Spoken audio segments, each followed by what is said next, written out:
তো আমি হচ্ছে সি প্রোগ্রামের যে বেসিক ক্লাসটা আছে সেটা একটু দেখাই, অনেকে মিস করছো ক্লাসটা। তো দেখো আমরা হচ্ছে সি প্রোগ্রাম লিখতে গেলে আমরা এখানে কোড ব্লক সফটওয়্যার ইউজ করছি, তোমরা হয়তো অনেকে জানো। তো আমি একটা বেসিক প্রোগ্রাম দেখাই, যেটা হচ্ছে আমরা প্রথম ক্লাসে মেবি করেছিলাম যেরকম। তো আমরা তো জানি ইনক্লুড হ্যাশ ইনক্লুড, এখানে আমরা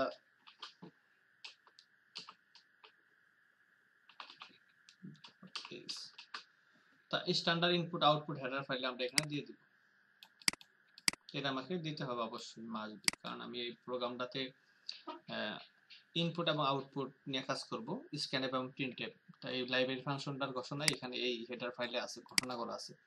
এটা হচ্ছে standard input output header file বলা হয় এটা। যেহেতু আমরা এই প্রোগ্রামটাতে আমরা অবশ্যই ইনপুট এবং আউটপুট নিয়ে কাজ করবো, সেহেতু আমরা এই হেডার ফাইলটা ব্যবহার করতে হবে। আরো কিছু হেডার ফাইল স্পেসিফিক আছে, যেমন ম্যাথের জন্য ম্যাথমেটিক্যাল টার্ম ইউজ করলে সেখানে ইউজ করতে হবে। তারপরে কোনিও আছে, কোনিও ইউজ করতে হয় না আমাদের বর্তমানে এখন আর, তা বিভিন্ন প্রশ্ন থাকতে পারে ওটা, তো সেটা আলাদা ব্যাপার। তো এটা যখন লেখা শেষ হয়ে যাবে তখন আমাদের মেইন ফাংশন ঘোষণা করতে হবে। এখানে একটা কথা আছে, এখানে আমরা ইন্টিজার মেইন লিখি, আবার এখানে হচ্ছে ইন্টিজার না লিখেও লেখা যায়, আবার হচ্ছে ভয়েড লিখেও দেখা যায়। তো তিনটার মধ্যে আসলে পার্থক্য কি? তিনটার মধ্যে পার্থক্য হচ্ছে, আমি যে প্রোগ্রামটা লিখলাম, আমি এই প্রোগ্রামটা যদি আমাকে কোন একটা ইন্টিজার টাইপ মান রিটার্ন করে, সেই জন্য আমরা ইন্টিজার মেইন লিখি। এটাই হচ্ছে স্ট্যান্ডার্ড ওয়ে, মানে এটাই হচ্ছে সর্বোৎকৃষ্ট স্ট্যান্ডার্ড ওয়ে সি প্রোগ্রামের জন্য, যে ইন্টিজার মেইন লিখতে হবে, মেইন ভাষা ঘোষণা করার আগে আইএনটি লিখতে হবে। কিন্তু বিভিন্ন প্রশ্নের মধ্যে, মানে এক্সামের পরীক্ষার প্রশ্নের মধ্যে অনেক সময় ইন্টিজার নাও থাকতে পারে, সেক্ষেত্রে এটা আমার মূল যে প্রোগ্রাম আছে এটাতে আসলে কোনো ইফেক্ট ফেলবে না। অতএব এখানে ইন্টিজার মেইন দিল না মেইন দিল, শুধু মেইন দিল অথবা ভয়েড লিখলো, এটার উপর আমার আসলে মেইন প্রোগ্রাম কোনো ইফেক্ট ফেলবে না। ভয়েড মানে হচ্ছে আমি এই প্রোগ্রাম থেকে কোনো রিটার্ন, মানে প্রোগ্রাম রিটার্ন আশা করতেছি না, এইরকম টাইপের। মানে তো আমরা এগুলা আসলে, মানে এখন এগুলা ব্যবহার করা হয় না, এগুলা আগে ব্যবহার করা হইতো। এগুলা কোনোটাই, মানে ভয়েড এবং কোনো কিছু না লেখা, দুইটাই হচ্ছে বর্তমান আধুনিক যুগ এখন হচ্ছে, এটা হচ্ছে ভুল পদ্ধতি। এটা আমরা যখন নিজেরা প্রোগ্রাম লিখবো অবশ্যই আমরা ইন্টিজার মেইন লিখবো। কিন্তু আমরা যদি ভয়েড মেইন দেখি অথবা হচ্ছে খালি মেইন দেখি, তাহলে সেক্ষেত্রে কোনো সমস্যা নেই। আমাদের মূল প্রোগ্রাম মনে করতে হবে যে এটা একটা অপশনাল বিষয়, এটা কোনো ফ্যাক্টর না। কিন্তু এটা তিনটার অর্থ হচ্ছে এরকম। ইন্টিজার মেইন হচ্ছে আমি প্রোগ্রাম থেকে কিছু ইন্টিজার টাইপের রিটার্ন আশা করতেছি, আমরা যে রিটার্ন জিরো দেই সেক্ষেত্রে। আর এমনি মেইন লিখলে আমার ওই রকম কোনো আমি আশা করতেছি না ওই রকম, যে এখানে। আর ভয়েড মানে হচ্ছে খালি, যেটা হচ্ছে আমি এই প্রোগ্রাম থেকে আসলে আমার কোনোই হচ্ছে আশা ভরসা নাই, এই টাইপের। তা আমরা ওই দুটা দেখবো না, ওই দুটা অবশ্যই ভুল পদ্ধতি। মানে যদি প্রশ্ন থাকে আমরা ওইভাবে ফলো করব। মানে যদি এরকম কিছু প্রশ্ন আছে যে ওটার কনভার্ট করে আরেকটাতে কনভার্ট করতে হয়, সেক্ষেত্রে আমরা ওরকম রেখে দেবো। যেহেতু আমরা মূল প্রোগ্রামে ওইটার সাথে আমাদের এমনি লেখার সময় আমাদের কোনো মানে সাংঘর্ষ তৈরি করবে না, সেক্ষেত্রে কোনো সমস্যা নেই। তবে আমরা লেখার সময় গুড প্র্যাকটিসে অবশ্যই ইন্টিজার মেইন লিখবো। এই হচ্ছে প্রথম কথা। তারপরে আমার এখানে সেকেন্ড বন্ধনী দিতে হবে, এইখানেই মেইনলি আমার প্রোগ্রামটা লিখতে হবে। তা এইখানে আমরা প্রোগ্রাম লিখতে গেলে প্রথমে হচ্ছে আমরা বলছিলাম যে আমাদের ডেটা টাইপ জানতে হবে। যে আমি আসলে এই যে একটা প্রোগ্রামে কাজ করতে গেলে অবশ্যই ভেরিয়েবল নিয়ে কাজ করতে হবে। এই ভেরিয়েবল গুলো আসলে কোন টাইপের, সেটা কি ফ্লোট, সেটা কি ইন্টিজার, এই টাইপের। মানে আমাকে সেটা জানতে হবে যে এটা ভগ্নাংশ টাইপের নাকি এটা পূর্ণ সংখ্যা টাইপের। আরো কিছু আছে ডাবল আছে, সেগুলোর দরকার আপাতত পড়বে না আমাদের। তো এমসিকিউর জন্য সেটা জানা প্রয়োজন, সেগুলো আমরা তো আগেই বলছি। তা আমার আসলে এই, আমি যে ভেরিয়েবল চলকটা নিয়ে কাজ করব সেটা আমার আসলে কোন টাইপের সেটা আমাকে জানতে হবে। যদি সেটা পূর্ণ সংখ্যা হয় তাহলে আমি ইন্টিজার লিখবো, যদি সেটা মনে হয় যে না ভগ্নাংশ আসতে পারে, সেক্ষেত্রে আমরা কিন্তু ফ্লোট ব্যবহার করব। ফ্লোট আর ইন্টিজারের মধ্যে দেখো, ইন্টিজার কিন্তু হচ্ছে ইন্টিজার শুধু, যেমন হচ্ছে 5, একটা হচ্ছে পূর্ণ সংখ্যা, কিন্তু 5.5 কিন্তু একটা ভগ্নাংশ। কিন্তু ভগ্নাংশ হইলেও এই দেখো প্রথমটুক কিন্তু একটা পূর্ণ সংখ্যা আছে। এই জন্য ফ্লোট কি করতে পারে, সে পূর্ণ সংখ্যা এবং ভগ্নাংশ দুটোই ধারণ করতে পারবে। কিন্তু ইন্টিজার শুধুমাত্র পূর্ণ সংখ্যাকে ধারণ করতে পারবে। তো এই ধরনের কোনো যদি এরকম প্রশ্ন হয় যে আমার মধ্যে কনফিউশন আছে যেখানে পূর্ণ সংখ্যা হতে পারে ভগ্নাংশ হইতে পারে, সেক্ষেত্রে কিন্তু আমরা অবশ্যই হচ্ছে সেখানে ফ্লোট ধরে নিব। আর যদি এরকম প্রশ্ন হয় যে এখানে মানে ফ্লোট আসার কোনো সম্ভাবনাই নেই, সেক্ষেত্রে আমরা ইন্টিজার নিয়ে কাজ করব। আর যদি প্রশ্ন বলেই দেয় যে পূর্ণ সংখ্যা নিয়ে কাজ করতে হবে, সেক্ষেত্রে তো অবশ্যই মাসবে আমাদের ইন্টিজার ধরতে হবে। তো আশা করছি এই ব্যাপারটা বুঝতে পারছো। তা আমি সাপোজ দুইটা সংখ্যা যোগ করব, সেই জন্য একটা ভেরিয়েবল লিখবো। তাহলে দুইটা সংখ্যা যোগ করতে আমরা যেহেতু পূর্ণ সংখ্যা যোগ করব, তাই ইন্টিজার লিখলাম।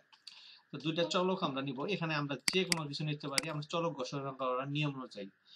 এটা ওই নিয়ম অনুযায়ী বৈধভাবে যেগুলো চলক সেগুলা, মানে ওইখানে 8টা না 9টা নিয়ম আছে, ওই নিয়মকে তো ফলো করতে হবে। যেমন যেমন হচ্ছে আমরা কখনোই নাম্বার আগে লিখতে পারবো না, তারপরে কিওয়ার্ড, সি প্রোগ্রামের যে 32টা কিওয়ার্ড আছে সেগুলোকে আমরা ভেরিয়েবল হিসেবে ঘোষণা করতে পারবো না, এই টাইপের যে নিয়মগুলো আছে সেগুলো ফলো করতে হবে। তো আমরা দুইটা ভেরিয়েবল ধরি, এ বি। যেহেতু হচ্ছে এখানে দুইটা ইন্টিজার, আমি কমা দিয়ে লিখতে পারবো এইভাবে, শেষে এই যে সেমিকোলন দিয়ে স্টেটমেন্টটা ক্লোজ করে দিতে হবে। আমি কিন্তু এটা সাইডে এইভাবে লিখতে পারতাম, এই যে এ লেখার পরে ইন্টিজার লেখা, আবার এইখানে এই যে বি, এইভাবে লেখা যাবে। কিন্তু যেহেতু দুইটাই ইন্টিজার, সেক্ষেত্রে আমরা দুইটা আলাদা আলাদা লাইনে লেখার চাইতে আমরা এক লাইনে লেখা সুবিধাজনক, আমরা এই কমা দিয়ে এখানে সেটা লিখতে পারি এইভাবে। তো এটা হয়ে গেল। এখন আমরা ইউজারকে একটা বার্তা দেখাবো। ইউজারকে বার্তা বলতে আমি এখন এ আর বি হচ্ছে দুইটা ভেরিয়েবল ধরলাম। এখন তুমি এ এবং বি যে মান দুইটা নিবা, সেই মান দুইটা যোগ করবে, যে কোনো মানই হতে পারে, এক একজন এক এক মান হতে পারে। তো এই মানটা কম্পিউটারে নেওয়ার পদ্ধতিটাকে বলা হয়, আমরা যে পদ্ধতি নিব সেটা স্ক্যানএফ দ্বারা ইনপুট নেওয়া হয়। স্ক্যানএফ একটা লাইব্রেরি ফাংশন, সেটা স্ক্যানএফ। তো এটা স্ক্যানএফ নেওয়ার পরে এখানে আমার কি করতে হবে, এখানে হচ্ছে ডাবল কোটেশন দিতে হবে। ডাবল কোটেশন দিয়ে এই যে আমি যে ইন্টিজার নিলাম, এই ইন্টিজারের ফরম্যাট স্পেসিফায়ার আছে, ইন্টিজারের ফরম্যাট স্পেসিফায়ার ব্যবহার করতে হয়। ইন্টিজারের ফরম্যাট স্পেসিফায়ার হচ্ছে পার্সেন্টেজ ডি। যেহেতু দুইটা আমার ভেরিয়েবল, দুইটা পার্সেন্টেজ ডি লিখবো, এদের মাঝখানে কোনো কমা দেওয়া যাবে না। তারপরে এখানে কি করতে হবে, এইখানে একটা আমার সেমিকোলন দিতে হবে, সরি।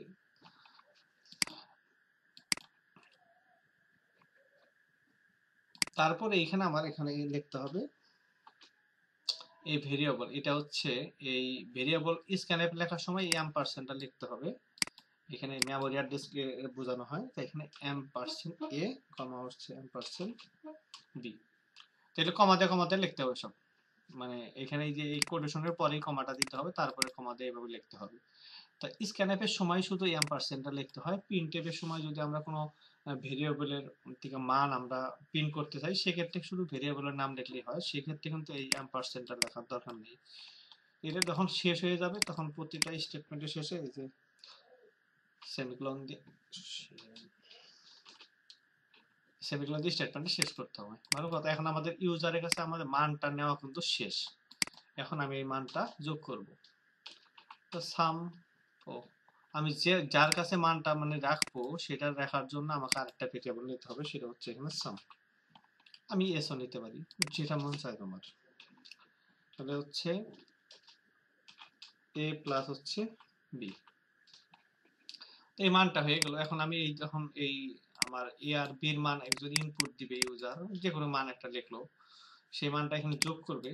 যোগ করার পর কি হবে, এই মানটা তো আমার যোগ হয়ে যাবে, তখন এই মানটা অ্যাসাইন অপারেটরের মাধ্যমে অ্যাসাইন করা হবে, তখন এই মানটা সামের মধ্যে জমা হবে, মানে সাম ভেরিয়েবলের মধ্যে। তখন আমি যখন এটা আউটপুট দেখবো, মানে আমি যখন মানটা দেওয়ার পর আউটপুট দেখবো, তখন আমি আবার প্রিন্টএফ ব্যবহার করব। তা প্রিন্টএফ ব্যবহার করলে আমাকে এখানে এখন যদি আমি মানটা দেখতে চাই, তাহলে আমার অবশ্যই এটার ফর্ম স্পেসিফায়ার ব্যবহার করতে হবে। তা আমি এখানে দেখবো সাম ইজ লেখে সমান সমান যে পার্সেন্টেজ ডি লিখতে হবে, মানে যে মানটা আমি দেখাইতে চাবো এই সমান সমানের পরেই কিন্তু আমার মানটা এই যোগফলটা দেখাবে, এই জন্য আমি এখানে পার্সেন্টেজ ডি রাখলাম। এখন এই পার্সেন্টেজ ডি তো এর জন্য, বির জন্য এবং সামের জন্য, তাহলে এখানে কোন মানটা দেখাবে সেটা আমার এখানে বলে দিতে হবে। এখানে কমা দিয়ে সেটা বলে দিতে হবে সাম। এখানে এম্পারসেন্ট লিখতে হবে না, কারণ হচ্ছে আমরা প্রিন্ট এর সময় সেটা লিখতে হয় না। যেহেতু আমরা ইন্টিজার লিখছি, এখানে ইন্টিজার মেইন লিখছি, তাহলে অবশ্যই প্রোগ্রামটা রিটার্ন করবে। তাহলে আমরা এখানে বোঝাতে না রিটার্ন, রিটার্ন হচ্ছে 0 লিখে দিই। আমার প্রোগ্রামটা কাজ করা শেষ। এখানে আমার একটু কাজ আছে, এটা কম্পাইল করি, কম্পাইল মানে কম্পিউটার ভাষায় রূপান্তর করি। এখানে ভুল দিল, এখানে এই যে এখানে দেখো আমি সেমিকোলন দিই। তো আমি দেখতে চাই কি ভুল করছি আমি লগতে, লক্সে দেখাবে সেটা। এই যে দেখাই যাচ্ছে যে আমি এখানে হচ্ছে এই রিটার্ন জিরোর আগে, এই রিটার্ন করার আগে এখানে স্টেটমেন্টটা ক্লোজ করে দিই। তো এটা হয়ে গেছে।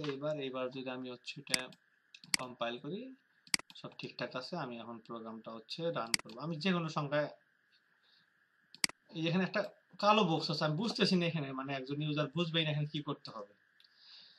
তো এটা বোঝানোর জন্য এই জন্য আমরা স্ক্যানএফের আগে আমরা একটা প্রিন্টএফ ব্যবহার করি। এই যে স্ক্যানএফটা আছে আর উপরে একটা প্রিন্টএফ, এটা ব্যবহার না করলে কি হবে, এই যে এইরকম একটা মানে একেবারে হচ্ছে ব্ল্যাঙ্ক একটা পেজ আসবে, বুঝবেই না এখানে কয়টা মান ইনপুট দিতে হবে। এই জন্য আমরা যে মানগুলি ইনপুট দরকার সেটা অনুযায়ী একটা টেক্সট দেখাবো। এটা হচ্ছে এমনি একটা টেক্সট, মানে জাস্ট বোঝানোর জন্য, তুমি যা মন চাই লিখতে পারো এই টাইপের। Printf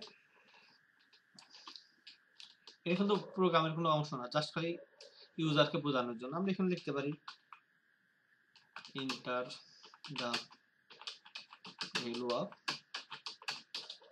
a and b, just এটা খালি বোঝানোর জন্য যে দুইটা মান a আর b এর মান প্রবেশ করো তুমি, মানে এই লাইনটা খালি বলে দিলাম। এখন আমি যখন এটা রান করব, এখন আমরা এই লাইনটা কিন্তু দেখাবে, যে এই লাইনটি, যে enter the value of A and B, তার মানে আমি বুঝবো যে আমাকে বলতেছে এ আর বি এর মান আপনি প্রবেশ করান। তাহলে 5 আর 6 দেই, দুইটা মান দিলাম।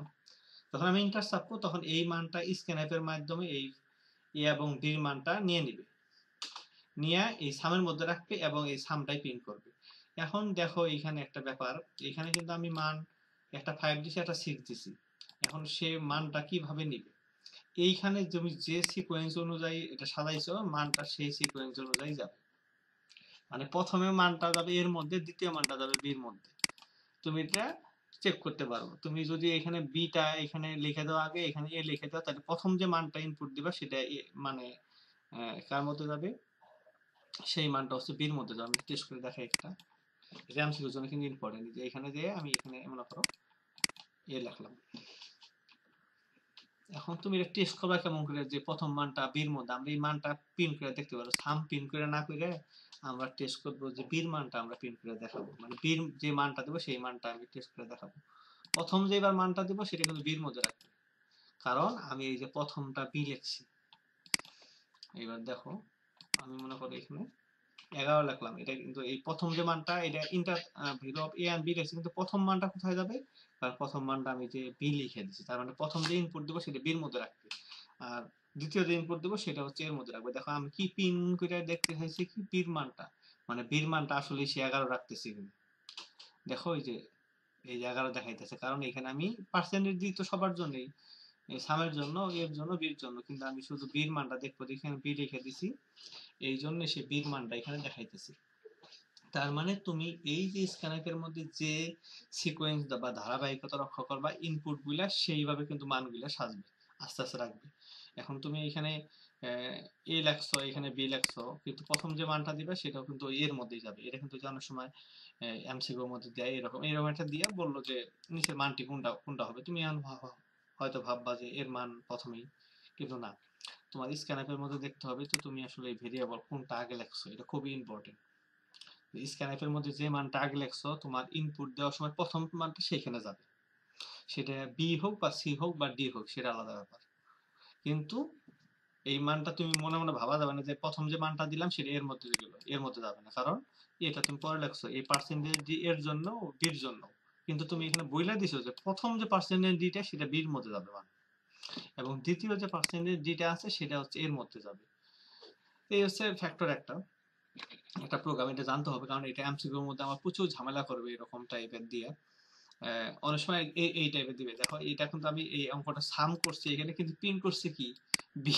এখন তোমাকে মানে বললো যে একটা মান ইনপুট দাও 5 আর 6, তা হচ্ছে আউটপুট কত দেখাবে, তুমি তো দেখবা যে সাম লেখা আছে, এই যে সাম লেখা আছে এখানে, কিন্তু এখানে আসলে আউটপুট কাকে দেখাইতে বলছে, বির মান। কিন্তু 5 আর 6 যদি এরকম হয়, সাপোজ তোমাকে বললো যে একটা প্রোগ্রাম এরকম মানে প্রশ্নের মধ্যে দেওয়া থাকলো যে দুইটা ইনপুট 5 আর 6, 5 আর 6, ঠিক আছে? তাইলে হচ্ছে এটা আউটপুট কত হবে? তো তুমি বলবা যে তো সাম লেখা আছে 5 আর 6 মিলে তো 11ই হওয়ার কথা, কিন্তু এইখানে দেখতে হবে ভেরিয়েবল আবার কোনটা দেখাইতে, কোন মানটা হচ্ছে বের করতে হচ্ছে, কোনটা আউটপুট বের করতে বলছে। এখানে তো বি লেখা আছে, তার মানে এটার অ্যান্সার কিন্তু 5। আমরা কিন্তু অনেকে হচ্ছে 11 দাগাই দেবো এটা অতি সহজে। তো সেই কাজটা করা যাবে না, কিন্তু এটা বুঝতে হবে যে আমার আসলে প্রিন্ট এফটা করতেছি কোন ভেরিয়েবলের মানটা আমি আউটপুট দেখাইতেছি। এটা খুবই একটা মানে ইম্পর্টেন্ট জিনিস। আমাকে জানতে হবে যে কোন ভেরিয়েবলের মানটা আমি ইনপুট সরি আউটপুট দেখাইতেছি। তো এই বিষয়গুলো একটু নজর রাখতে হবে। এটা এমসিকিউ, ক্রিটিক্যাল এমসিকিউ গুলোর ক্ষেত্রে এই টাইপের এমসিকিউ যে ঝামেলা করতে পারে। তোমরা অবশ্যই নজর রাখবা যে প্রিন্টএফ এর মধ্যে কোন ভেরিয়েবলের মানকে আউটপুট দেখাইতেছে। তো এটা হচ্ছে সামের জন্য এগুলো আমরা হচ্ছে এইভাবে বিয়োগ করতে পারি, এখানে বিয়োগ চিহ্ন দিয়ে গুণ করতে পারি। গুণ কিন্তু যে এরকম স্টার চিহ্ন, এই যে স্টার চিহ্ন, তাই এভাবে গুণন করতে পারি আমরা। তারপর হচ্ছে আরো যেগুলা ছোটখাটো যে বিষয় আছে, যেমন হচ্ছে আমরা বৃত্তের ক্ষেত্রফল নির্ণয় করতে পারি কেমন করে। তো বৃত্তের ক্ষেত্রফলের জন্য হচ্ছে পাই আর স্কোয়ার লাগে, তাইলে হচ্ছে এগুলা যেহেতু ফ্লোট টাইপের, তাহলে এখানে কি লিখতে হবে, ফ্লোট লিখতে হবে। ফ্লোট লিখলাম, তাহলে আমার পাই আর এর মান দরকার, আর হচ্ছে কমা দিয়ে পাই এর মান যেহেতু ফিক্স মান আমরা লিখে দিই 3.1416। এখন হচ্ছে ইন্টার দ্য ভ্যালু অফ, এখানে আমরা এটা তো এমনি টেক্সট জানো, ইন্টার দ্য ভ্যালু অফ আর এর মান, মানে আর এর মানটা প্রবেশ করাবে। এখানে আছে পার্সেন্টেজ ডি লেখা যাবে না, কারণ ফ্লোটের ফরম্যাট স্পেসিফায়ার হচ্ছে পার্সেন্টেজ এ। যদি একটা ভেরিয়েবলের মান আমরা ইনপুট দেব, তাহলে আমরা এখানে কেটে দিই, শুধু আর এর মানটা ইউজার ইনপুট দিবে। আর এখানে আমরা সূত্র লিখতে হবে, এখানে একটা আরেকটা ভেরিয়েবল নিতে হবে, কিন্তু এই যে এখানে একটা, এই যে এখানে এরিয়া নামে একটা ভেরিয়েবল নিতে হবে। তাহলে আমরা এখানে যে কোনো ভেরিয়েবল ধরতে পারি, আমি জাস্ট মিনিংফুল ধরতেছি এরিয়া। তাহলে হচ্ছে পাই আর স্কোয়ার, আর স্কোয়ার এটা আমরা হচ্ছে সি এক্সপ্রেশন এবং গাণিতিক এক্সপ্রেশন যে আছে, বীজগণিত এক্সপ্রেশন, ওইটার একটা চার্ট আছে, ওটা কিন্তু পড়তে বসি। আর স্কোয়ারটা কিন্তু হচ্ছে আমরা আর স্টার আর লিখবো, আর এখানে প্রত্যেকটা গুণন জায়গায় অবশ্যই স্টার দিতে হবে, আর স্টার, এই যে আর, এটাই হচ্ছে পাই আর স্কোয়ার। কারণ এখানে আমরা এমনি রেখে দিলে হবে না, যে গুণনটা এমনি রেখে দিলে হবে না, অবশ্যই এখানে স্টার চিহ্ন দিতে হবে। গুণন বলতে স্টার চিহ্ন দিয়ে আপনাকে বুঝাইতে হবে। তো এরিয়া বের হলো, তাইলে হচ্ছে এখানে আমরা লিখবো এরিয়া ইজ পার্সেন্টেজ ডি লিখে লেখা যাবে না, এখানে লিখতে হবে এফ, যেহেতু আর আমরা এখানে কার মানটা প্রবেশ করাবো, আউটপুট দেখবো এরিয়া। এই তো প্রোগ্রামটা শেষ। আমরা এটা এই যে দেখাতে দিই,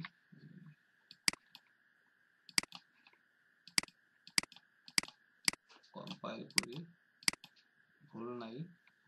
আমরা আর এর একটা মান দিই, সাপোজ হচ্ছে 3 দিলাম, তারের মান 3 দিলে এরকম মানে যে 28.274399 এরকম আসছে। এই যে অনেকগুলো দশমিকের পর অনেকগুলো সংখ্যা আসছে, এই সংখ্যাগুলো কিন্তু আমরা কন্ট্রোল করতে পারি চাইলেই। সেটা কি করে কন্ট্রোল করতে পারি, সেটা হচ্ছে প্রিন্টএফ এর মধ্যে এই পার্সেন্টেজ এফটার মধ্যে আমরা কন্ট্রোল করতে পারি। সেটা হচ্ছে আমরা পয়েন্ট দিয়ে যত ঘর দেবো তত ঘর দেখাবে। যেমন পয়েন্ট হচ্ছে 2f যদি লিখি, এই যে পয়েন্টটা দিতে হবে, কিন্তু পয়েন্ট 2f যদি দেই, তাহলে দশমিকের পরে 2 ঘর দেখাবে। এই দেখো আমরা হচ্ছে দশমিকের পরে আমরা এখন 2 ঘর দেবো, একই ইনপুট যদি আমি দেই, তখন 3 দিছিলাম, এই দেখো এখন হচ্ছে 28.27 দেখাইতেছে, মানে আর বাকি সংখ্যাগুলো দেখাইতেছে না। আমরা এখানে যদি 3 দেই, এটা কিন্তু খুব ইম্পর্টেন্ট আনসিকোর জন্য। এখন দেখো এটা, এবার দেখো 3 ঘর দেখাবে, এই দেখো 0.274 দেখাইতেছে। তো এটা হচ্ছে আমরা দশমিকের পর কত ঘর দেখতে চাইতেছি, সেটা এই 0.3f দ্বারা বোঝাবে। আমি যত পয়েন্ট দিয়ে যত ঘর পর্যন্ত দিব, তত ঘর মতো দেখাবে। তো এটা এমসিকিউ এরকম দেয় যে 2f লিখে একটা সংখ্যা দেয়, এটা 3টে 4টে এরকম, মানে তোমাকে বুঝতে হবে যে এটা আসলে কত ঘর পর্যন্ত এটাকে আউটপুট দেখাবে। তো এইভাবে আমরা বৃত্তের ক্ষেত্রফল নির্ণয় করলাম, এটা এইভাবে ত্রিভুজের ক্ষেত্রফল নির্ণয় করতে পারবো। তো এইভাবে বাকি প্রোগ্রামগুলো করতে পারি। এটা হচ্ছে একটা মানে ফান্ডামেন্টাল জিনিস সি প্রোগ্রামের। তো ঠিক আছে, এই ক্লাসটা যারা হচ্ছে প্রথম দিকে ক্লাসগুলো মিস করছিল, আশা করি হচ্ছে যে প্রবলেমগুলো ছিল প্রবলেমগুলো সলভ হয়ে গেছে। তো এই টাইপের ইস্যুগুলো হতে পারে। বিশেষ করে যে আমি স্ক্যানএফ এবং প্রিন্টএফের ব্যাপারগুলো বললাম, এগুলোতে একটু ভালো করে নজর রাখবা। তারপর হচ্ছে প্রিন্টএফে কোন ভেরিয়েবলের মানটা দেখাইতেছে সেটা একটু নজর রাখতে হবে। এখানে হচ্ছে ফ্লোটের ক্ষেত্রে কতক্ষণ পর্যন্ত দেখাইতেছে সেটা দেখতে হবে। মানে এই টাইপের গুলাতে একটু ভালো করে নজর দিতে হবে।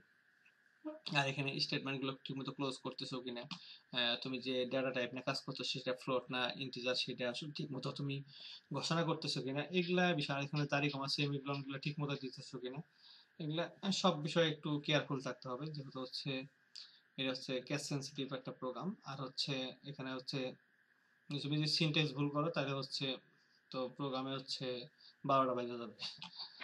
তো ঠিক আছে।